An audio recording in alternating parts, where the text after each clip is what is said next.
Join me today as I see if business class on Etihad 787 is still the elegant product it's known for, try and settle the can steak be good or not at 39,000 feet debate, and my hotel has a rule I've never seen before in my life. Does anybody know what that's about?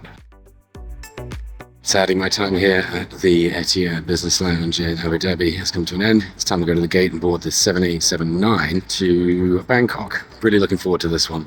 I've heard great things about their business class product on their long haul, and I can't wait to try it out. Thank you all. Thanks. Now, it looks like I've got quite a walk to the gate from the business lounge. We're on C37. Business lounge is at gate C27. So it shouldn't be too bad. I've got plenty of time. Plan for this flight is to get on, have something to eat, and then take full advantage of the lay flight ahead. I have to say the Terminal A here at the airport is one of the nicest terminals I've ever been in. It's not too busy, there's plenty of room, nice and spacious and airy. It's how airports should be, if you ask me. The boarding gate was blissfully quiet and filled with a pretty cool mix of people, from backpackers to expats to business people, and maybe it's just me, but a slightly accusatory tone from the gate agent wasn't very welcoming and not the best start to a business class experience. It's only business class. Only business class can come this way. Whole country and number. Fortunately, the crew today more than made up for it. Hello. 8 second right. Thank you so much. Hello, how are you? Thank you so much.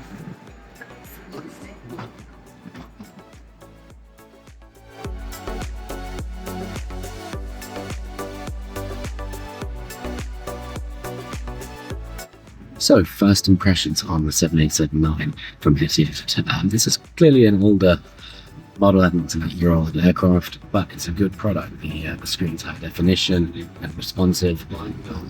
It has everything you need. The only criticism I have so far is it's a little dirty. The seat controls in particular are just kind of gross. Other than that, for a 6-hour flight, that's pretty good. As I settled in, the crew came around, introduced themselves and offered hot towels and a welcome drink. I was starting to feel like my body was fighting something off, so I went for fresh orange juice for a little vitamin C boost. Mind you, that didn't stop me perusing the wine list, which was mostly lost on me and therefore probably very good. Look at that. What a cool feature. Boarding completed quickly, and with no other delays, it wasn't long before we pushed back and began to taxi to the runway. One thing I do love to do before a flight is look up the registration and see if it's been involved in any incidents or accidents. As it turns out, back in 2019, our 9-year-old Boeing 787-900 drifted off course and descended below the glide slope while on approach to Hong Kong International Airport, thanks to an autopilot software failure.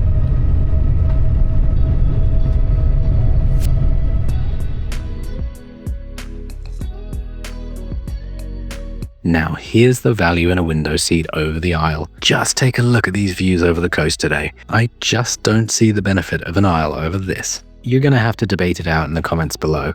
Convince me the aisle is better than this view, even if you are in economy. The flight today took us east out over the Gulf of Oman, before heading southeast-ish over India, crossing the Bay of Bengal and the southern tip of Myanmar, before crossing into Thailand. Flight time today was 5 hours, 8 minutes, cruising at an altitude of 39,000 feet. Okay, time for a seat tour. The TV remote and touchscreen for common controls, including the seat massage function, which was pretty cool, an Armani blanket, nicer than most, but a bit on the thin side, and a memory foam topper that made all the difference later in the flight. We were offered some lovely soft slippers. It offered good legroom while sitting and laying down, but less so if you're a side sleeper. There is a coat hook and reading light on the left-hand side just above the tray table, which aside from looking brand new, has some real weight, size, and sturdiness to it, if you planned on knocking out some work on the flight. Under the left-hand armrest is a sizable storage space and water bottle, comfortably holding most of my gear during the flight. The seat also had USB-A charging and a 3-pin power outlet. The noise-cancelling headphones were certainly on the nicer side of the spectrum, though I wish more airlines would offer Bluetooth connections to IFE, since I always prefer my noise-cancelling wireless headphones. The pillow was soft and comfy, plus the lumbar support cushion was a very welcome addition. I don't think I've ever got slippers like that. It's really nice. Before I knew it, the dinner service began. I chose the steak and scalloped potatoes. There's a dauphinoise potatoes. I don't know. Anyway, beautiful presentation. The salad was crisp and fresh, and supposedly you're supposed to have red wine with red meat, but the Sauvignon Blanc was too good to pass up.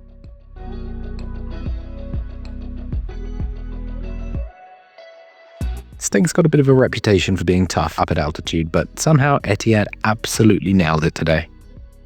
That was by far the best meal I've ever had on an airplane. I'm full. I'm going to get the seat-late flight, and I've got well-earned snooze.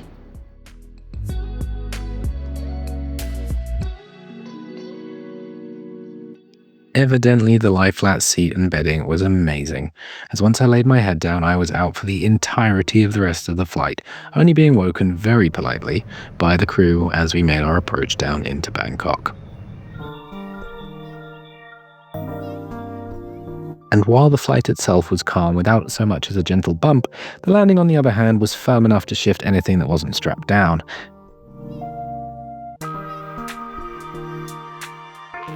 Although Etihad are rolling out an updated business class seating now, this hard product is still way up there overall.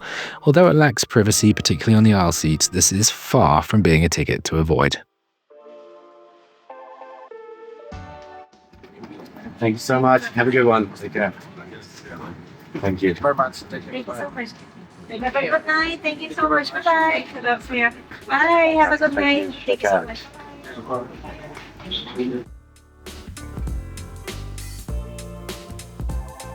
Well, good evening from Suvarnabhumi International Airport here in Bangkok, Thailand. What a great flight that was with Etihad on the Dreamliner. The crew were absolutely fantastic. There was nothing that was too much to ask of them, and they absolutely treated me fantastic.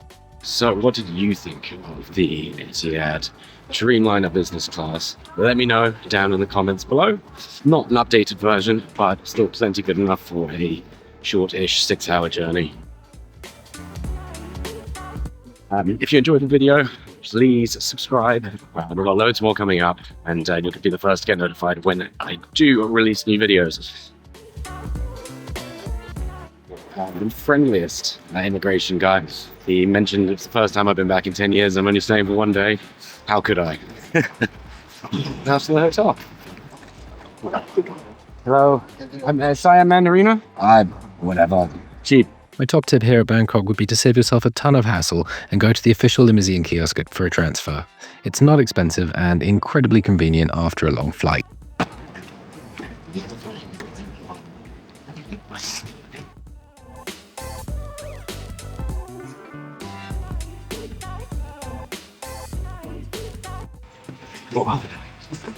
Hello. Thank you so much. Take care. Welcome, sir. Great, thank you. Okay, finally made it to the hotel. And what a great hotel room. This is the Siam Mandarina. It's about 10-15 minutes from the airport. Let's have a look at this view, see what we've got over here. Well, hard to see at the moment, but I'm pretty sure we have runway views over there. Either way, we'll see in the morning. Should be able to get some plane action. Let's take a little tour of the room. What do we got? We've got the TV, Ultron, coffee maker, a little bit dirty, but it's okay. Water, I'm gonna need that. Slippers, I love a pair of hotel slippers and a robe. Little view outside. Let's have a look at this bathroom. Whatever you do. No durian? What? Does anybody know what that's about? That's got me curious. Oh, no shower. Then I try to a little dirty, but hey, it'll do. It's just for one night. Right now, I need to go to sleep. As always, thank you so much for watching. Keep your head in the clouds, and I will see you guys on the next one. See ya.